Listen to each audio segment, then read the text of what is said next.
എന്തിനാണ് രാജ്യത്തിന്റെ സ്വസ്ഥത കെടുത്തുന്ന ഒന്നാക്കി നമ്മൾ മാറ്റിക്കൊണ്ടിരിക്കുന്നത്? എല്ലാറ്റിനുമപ്പുറം മാനവികതയെയും മനുഷ്യനെയും കാണാൻ നമുക്ക് കഴിയണം.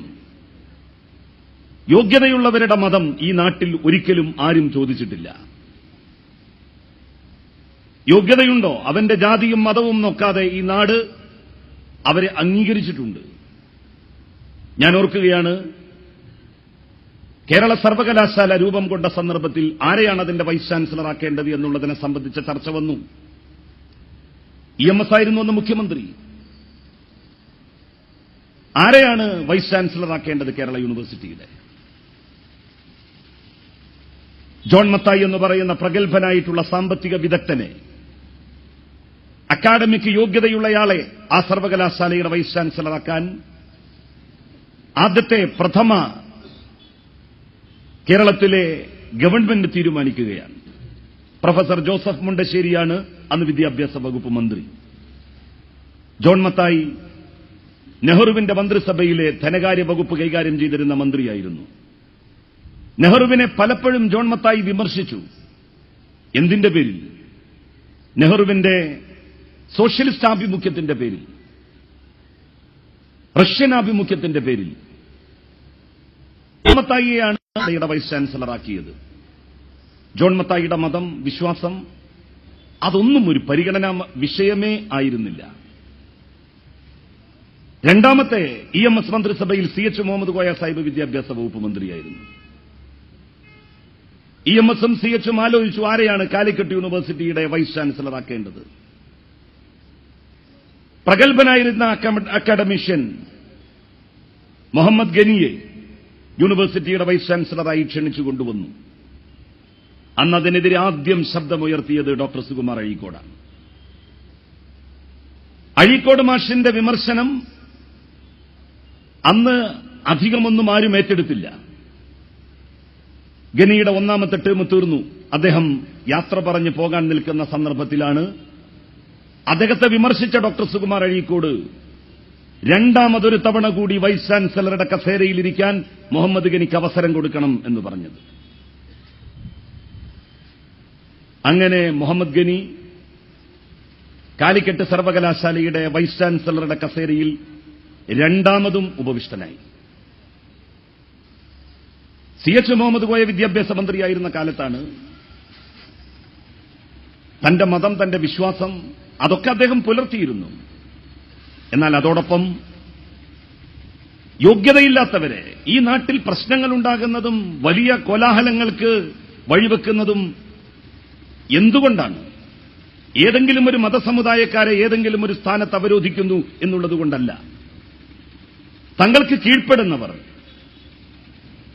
വേണ്ടത്ര അക്കാദമിക യോഗ്യതയില്ലെങ്കിലും അവരെ കുഞ്ചിക സ്ഥാനങ്ങളിൽ പ്രതിഷ്ഠിക്കുമ്പോൾ സ്വാഭാവികമായും യോഗ്യതയുള്ളവർ, അവർ വിവിധ മതസമുദായത്തിൽപ്പെടുന്നവരാകാം, ചോദ്യം ചെയ്യും അത്തരത്തിലുള്ള പ്രവർത്തനങ്ങളെ. കുസാറ്റ് കേരളത്തിന്റെ ആദ്യത്തെ ശാസ്ത്ര സാങ്കേതിക സർവകലാശാലയാണ്.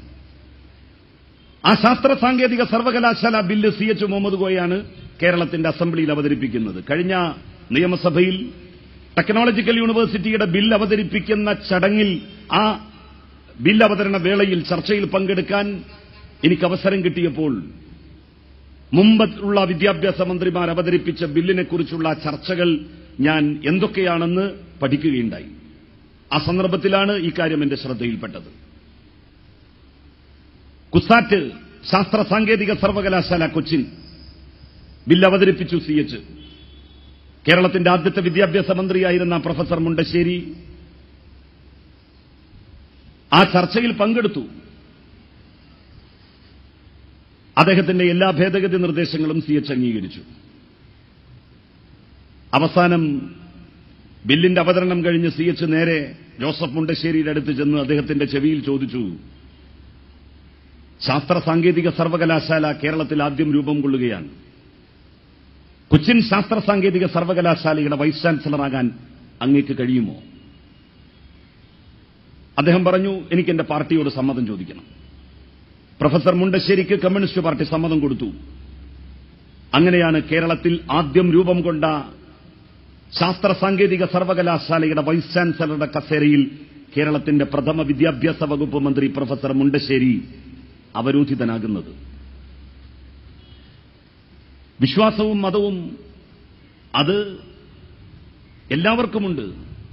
പക്ഷെ അതുമാത്രം യോഗ്യതയായി കാണുന്ന രാഷ്ട്രീയം, അതാണ് സമീപകാലത്തായി ഉയർന്നു വന്നുകൊണ്ടിരിക്കുന്നത് ഏത് മേഖലയിലായാലും. ഞാൻ പറഞ്ഞു, ഇന്നോളമുള്ള ഒരു മാനസികാവസ്ഥയോ സാഹചര്യങ്ങളോ അല്ല ഇന്ന് നമ്മുടെ നാട്ടിൽ നിലനിൽക്കുന്നത്. അതുകൊണ്ട് തന്നെ ഒരു പൊളിച്ചെഴുത്ത് അനിവാര്യമാണ്, പുനർവിചിന്തനം ആവശ്യമാണ്. എങ്ങനെയാണ് റീസ്ട്രക്ചർ ചെയ്യേണ്ടത് എന്നുള്ളതിനെ സംബന്ധിച്ച് ഓരോരുത്തരും ആലോചിക്കണം എന്നാണ് എനിക്ക് ഈ സന്ദർഭത്തിൽ പറയാനുള്ളത്. ഞാൻ എന്റെ വാക്കുകൾ ദീർഘിപ്പിച്ചു കൊണ്ടുപോകുന്നില്ല.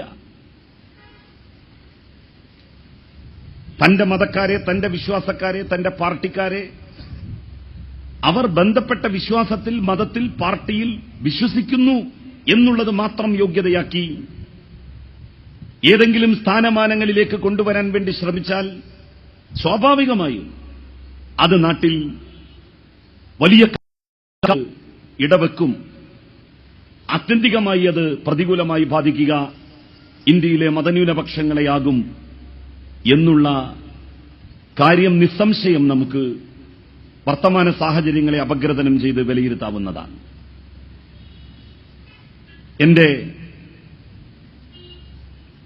ശ്ലഥചിന്തകൾ ഈ സദസ്സ് മുമ്പാകെ പങ്കുവച്ചുകൊണ്ട് ഈ ചടങ്ങിൽ സംബന്ധിക്കുന്നതിന് അവസരം നൽകിയ ഇതിന്റെ സംഘാടകരെ പ്രത്യേകം അഭിനന്ദിച്ചുകൊണ്ട്, പ്രത്യേകിച്ച് SSFന്റെ ഭാരവാഹികൾ, അവരുടെ എല്ലാ പരിപാടികളിലേക്കും അവരെന്നെ ക്ഷണിക്കാറുണ്ട്. പരമാവധി പരിപാടികളിൽ ഞാൻ സംബന്ധിക്കാറുമുണ്ട്.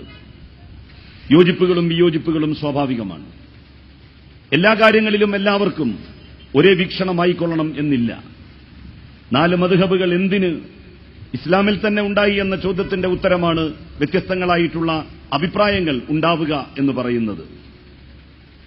അതതിന്റെ ഒരു സ്വാഭാവികത മാത്രമാണ്.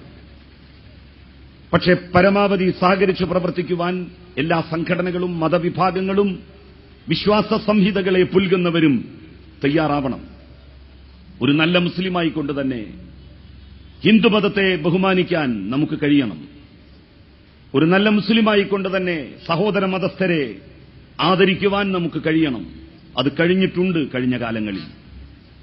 എവിടെയോ വെച്ച് ചില സ്പെല്ലിംഗ് മിസ്റ്റേക്കുകൾ സംഭവിച്ചു പോയിട്ടുണ്ടാവാം. പക്ഷെ അതൊന്നുമല്ല വിശ്വാസത്തിന്റെയും ഇസ്ലാമിന്റെയും കാതൽ. ഈ നാട്ടിലെ മുഴുവൻ മനുഷ്യരെയും പക്ഷി മൃഗാദികളെയും വൃക്ഷലതാദികളെയും സ്നേഹിക്കുവാൻ പഠിപ്പിച്ച ഒരു പ്രവാചകൻ, ആ പ്രവാചകന്റെ അനുയായികൾ യുദ്ധത്തിന് പോകുന്ന തന്റെ അനുയായികളോട് ഫലവൃക്ഷങ്ങൾ വെട്ടി നശിപ്പിക്കരുത്, വൃദ്ധന്മാരെ ഉപദ്രവിക്കരുത്, കുട്ടികളെ ആക്രമിക്കരുത്, ആളുകൾക്ക് പ്രയാസങ്ങൾ ഉണ്ടാക്കരുത്, വൃക്ഷങ്ങൾ വെട്ടി നശിപ്പിക്കരുത് എന്നിത്യാദി തുടങ്ങിയിട്ടുള്ള കാര്യങ്ങൾ പഠിപ്പിച്ച പ്രവാചകൻ. എല്ലാവരോടും കരുണ കാണിക്കണമെന്ന് പഠിപ്പിച്ച പ്രവാചകൻ. ലോകത്തിലെ ഓരോ ജീവനുള്ള വസ്തുവിനോടും കാരുണ്യത്തിൽ വർത്തിക്കണമെന്ന് പഠിപ്പിച്ച പ്രവാചകൻ. ആ പ്രവാചകന്റെ അനുയായികൾക്ക് സ്നേഹത്തിന്റെയും സഹിഷ്ണുതയുടെയും മുദ്രാവാക്യം ഉയർത്തിപ്പിടിച്ച് മുന്നോട്ടു പോകാനേ കഴിയൂ. അവർക്ക് പക്ഷപാതികളാകാൻ കഴിയില്ല. അവർക്ക് ഏതെങ്കിലും ഒരു വിഭാഗത്തിന്റെ അവകാശങ്ങളുടെ സംരക്ഷകരാകാനും സാധിക്കില്ല. മുഴുവൻ മനുഷ്യർക്കും വേണ്ടി പടപൊരുതുകയും മുഴുവൻ മനുഷ്യരുടെയും വിമോചനത്തിനു വേണ്ടി പ്രയത്നിക്കുകയും ചെയ്തിട്ടുള്ള ഒരു മഹാപ്രവാചകന്റെ അനുയായികൾ ഏതൊരു രാഷ്ട്രീയമാണോ ഉയർത്തിപ്പിടിക്കേണ്ടത്, ഏതൊരു സാമൂഹ്യ വീക്ഷണമാണോ ഉയർത്തിപ്പിടിക്കേണ്ടത്, ആ രാഷ്ട്രീയവും സാമൂഹ്യ വീക്ഷണവും ഉയർത്തിപ്പിടിച്ചുകൊണ്ട് മുന്നോട്ടു പോകണം എന്നുള്ള എന്റെ എളിയ അഭിപ്രായം ഈ സദസ്സ് മുമ്പാകെ പങ്കുവച്ചുകൊണ്ട് ഞാൻ എന്റെ വാക്കുകൾ അവസാനിപ്പിക്കുന്നു. വാഖിറു ദഅവാന അനിൽ ഹംദുലില്ലാഹി റബ്ബിൽ ആലമീൻ. അസ്സലാമു അലൈക്കും വറഹ്മത്തുള്ളാഹി വബറകാതുഹു.